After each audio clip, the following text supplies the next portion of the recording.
ओ भाई, अगर तोशा खाना के लोटे तुम घर ले गए तो जज क्या करे? लाहौर हाई कोर्ट की बात करूंगी, जिसमें 1,70,000 केसेस जो है वो जेर इल्तवा है। सिर्फ 11,000 केसेस प्रॉपर्टी से मुतल्लिक है। लॉ है, इसके ऊपर स्टे देते हुए इसको रिट्रोस्पेक्टिवली इम्पैक्ट जो है इंप्लीमेंट करने के लिए कह दिया गया कि जितने कब्जे अभी तक छुड़वाए जा चुके हैं वो भी वापस कर दो कब्जा माफिया को। हमने क्यों कब्जा माफिया के साथ जनाब स्पीकर खड़े होना है? ये कहना क्या चाहते हैं? आज इस अदलिया के लिए और अदलिया के लिए चुनिंदा किसी ग्रुप के लिए इनके पेट में बहुत दर्द हो रहा है या बहुत मोहब्बत आ रही है। जनाब स्पीकर, आपने जितना जुडिशरी को आपने पॉलिटिसाइज किया है, जितना क्रिटिसाइज किया है, आज भी चीफ जस्टिस ऑफ पाकिस्तान से लेकर नीचे तक जो कैरेक्टर असैसिनेशन विद फैमिली शक्लें लगा लगा के ये है वो जज जिसने फैसला दिया।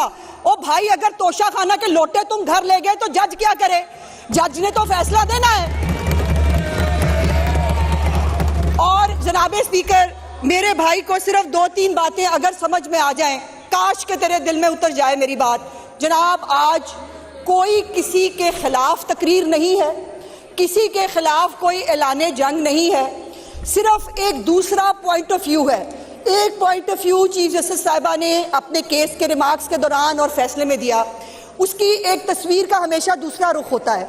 जनाब स्पीकर, वो दूसरा रुख जो है वो बताना हमारा फर्ज है कि जो कानून बनाया गया उसकी रैशनल क्या है, वो कानून क्यों आया, और इसी के लिए जनाब स्पीकर आज ये बात की जा रही है।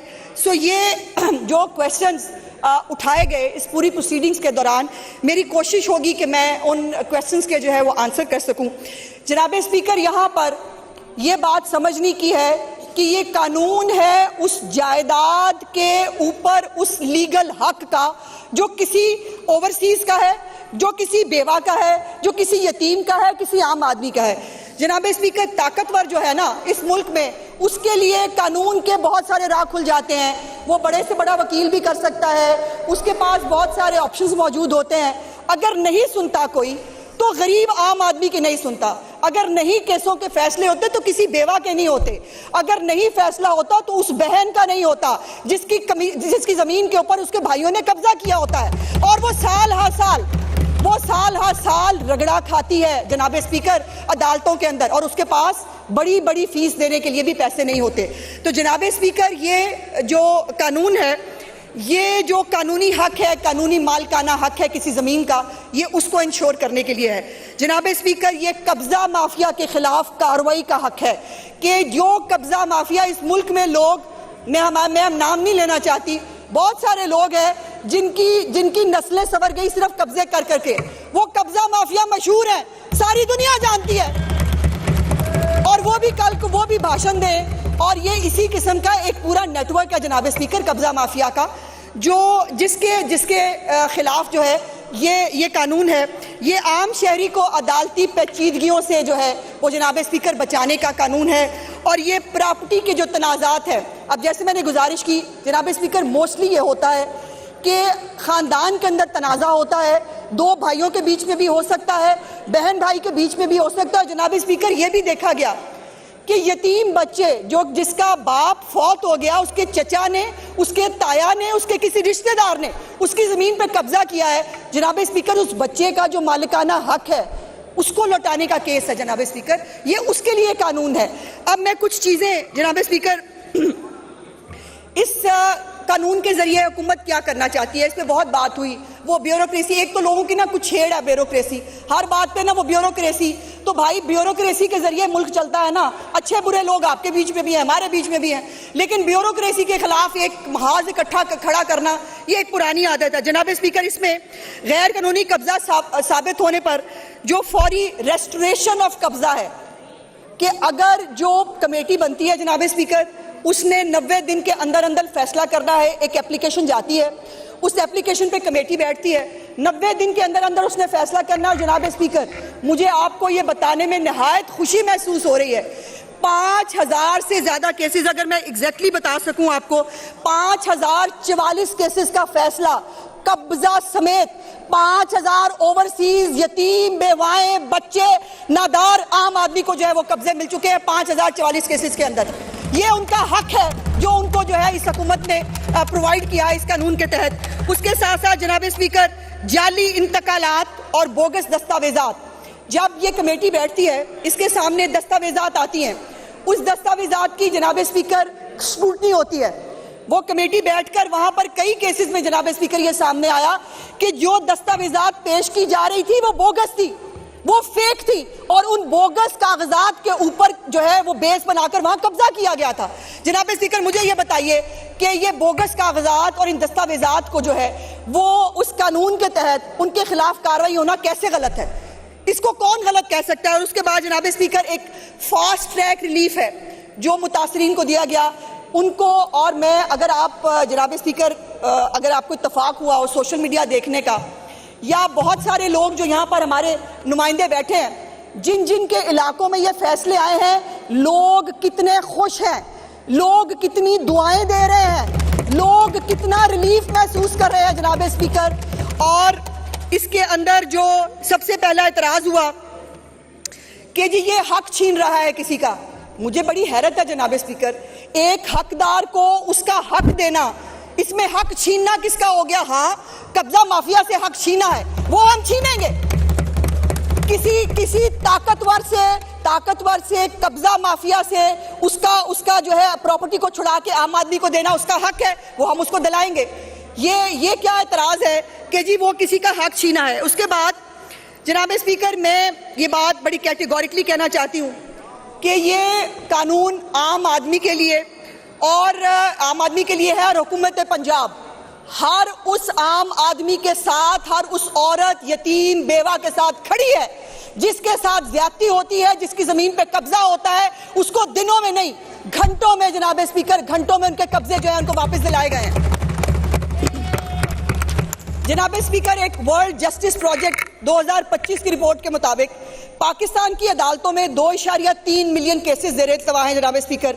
मैं सिर्फ जो है लाहौर हाई कोर्ट की बात करूंगी जिसमें 1,69,000 केसेस जो है वो ज़ेर इल्तवा है। हमारी जुडिशरी बहुत कोशिश कर रही है, वो एक्सपेडाइट भी करने की कोशिश कर रहे हैं कि इन केसेस के फैसले हों।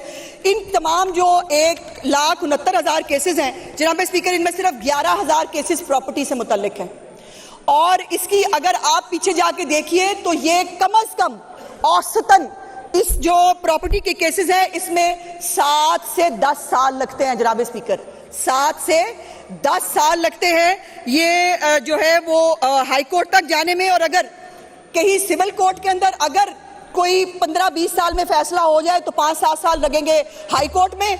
उसके बाद अगर ये सुप्रीम कोर्ट में आ जाए तो सुप्रीम कोर्ट में 15 साल मजीद लगेंगे इसका फैसला करने में। जनाब स्पीकर, मेरी सिर्फ गुजारिश ये है कि पूरी दुनिया में ये डिस्प्यूट रेजोल्यूशन कमेटियां और ये सिस्टम जो है वो इस वक्त काम कर रहा है। इस वक्त अमेरिका में, बरतानिया में, फ्रांस में, जर्मनी में, चीन में, ब्राज़ील में और मैक्सिको में यही कानून जो है जनाब स्पीकर वहाँ पर जो है वो अमल दरामद इस पे हो रहा है। तो पाकिस्तान में क्यों नहीं?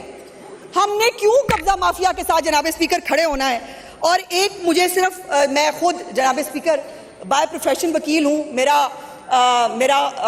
ये पेशा भी है, लेकिन मैं एक बात से मुझे बड़ी हैरत हुई कि इस केसेस ये जो लॉ है इसके ऊपर स्टे देते हुए इसको रिट्रोस्पेक्टिवली इम्पैक्ट जो है इम्प्लीमेंट करने के लिए कह दिया गया कि जितने कब्जे अभी तक छुड़वाए जा चुके हैं वो भी वापस कर दो कब्जा माफिया को।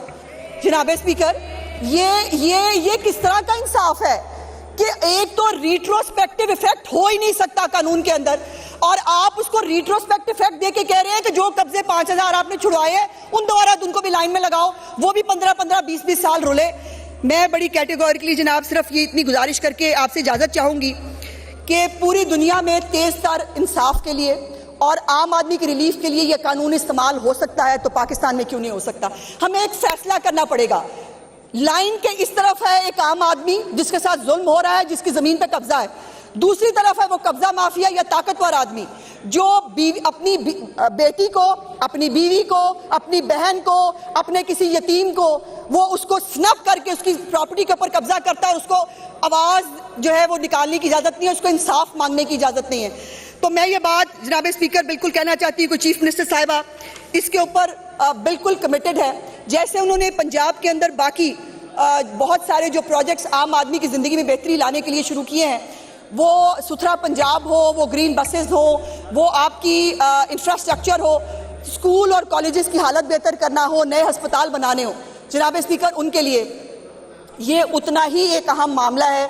चूँकि बहुत सारे जो काम है जनाब स्पीकर, हुकूमतों में होते हुए आपके हाथ से कोई अच्छा काम हो जाना, ये भी अल्लाह पाक का इंसाफ है। कुछ लोगों के मुकद्दर में अच्छा काम करना लिखा ही नहीं, और कुछ के मुकद्दर में अल्लाह पाक ने बार बार अच्छे काम करा के उनके लिए जो दुआएं आपने, काश, मैंने बहुत सारी वीडियोस देखी है जनाब स्पीकर, यकीन मानिए कि मतलब दिल को ना एकदम से वो होता है कि यही शायद दुआएं हैं जो चीफ मिनिस्टर साहबा को इतनी हिम्मत देती हैं कि वो लोगों के लिए तमाम तर मुखालफत के बावजूद, तमाम तर करैक्टर असैसिनेशन के बावजूद, तमाम तर बदतमीजी और गाली गलोच के बावजूद वो खड़ी रहती है अपने, क्योंकि वो हक में खड़ी है। तो जनाब स्पीकर, जो वो मैंने देखी एक बुजुर्ग खातून, उनसे खड़ा नहीं हुआ जा रहा था, उनको जो है वो सहारा देके खड़ा किया, और उसने एक ही सांस में कितनी दुआएं दी हैं चीफ मिनिस्टर साहब, उसका अंदाजा आप नहीं लगा सकते। ओवरसीज पाकिस्तानी, बहुत सारे लोग हैं जो ओवरसीज पाकिस्तानी पे बड़ा हक जताते हैं, और कुछ हैं ओवरसीज पाकिस्तानी जो सिर्फ, कुछ ये भी हैं जो मुल्क में पाकिस्तान में फसाद फैलाने के लिए जो है वो अपना नाम इस्तेमाल करते हैं, और कुछ हैं किसी को नहीं पूछा कभी किसी प्रोजेक्ट के अंदर। अब ये कब्जे जिन जिन के छूटे हैं, किसी को नहीं पूछा आपने किस पार्टी को वोट दिया था। जिन बच्चों को जो लैपटॉप स्कॉलरशिप्स मिलते हैं, कभी किसी को नहीं पूछा कि आप किस पार्टी को सपोर्ट करते हैं। सुथरा पंजाब की गाड़ियां कभी नहीं करती कि वो जो है वो ये मुखालफों की गली है, हमने उसके अंदर नहीं जाना। ग्रीन बसों के अंदर जो है वो मुफ्त पैसेंजर्स जो है वो ट्रेवल करते हुए उनसे किसी से नहीं पूछा जाता तुम्हारी जमात कौन सी है। इस वक्त हुकूमत पंजाब का एक ही मोटो है, चीफ मिनिस्टर साहब कमिटेड है, गरीब आदमी कहीं भी हो, उसको कोई भी प्रॉब्लम हो, मरियम नवाज शरीफ उसके साथ खड़ी है और हमेशा खड़ी रहेगी जनाब स्पीकर।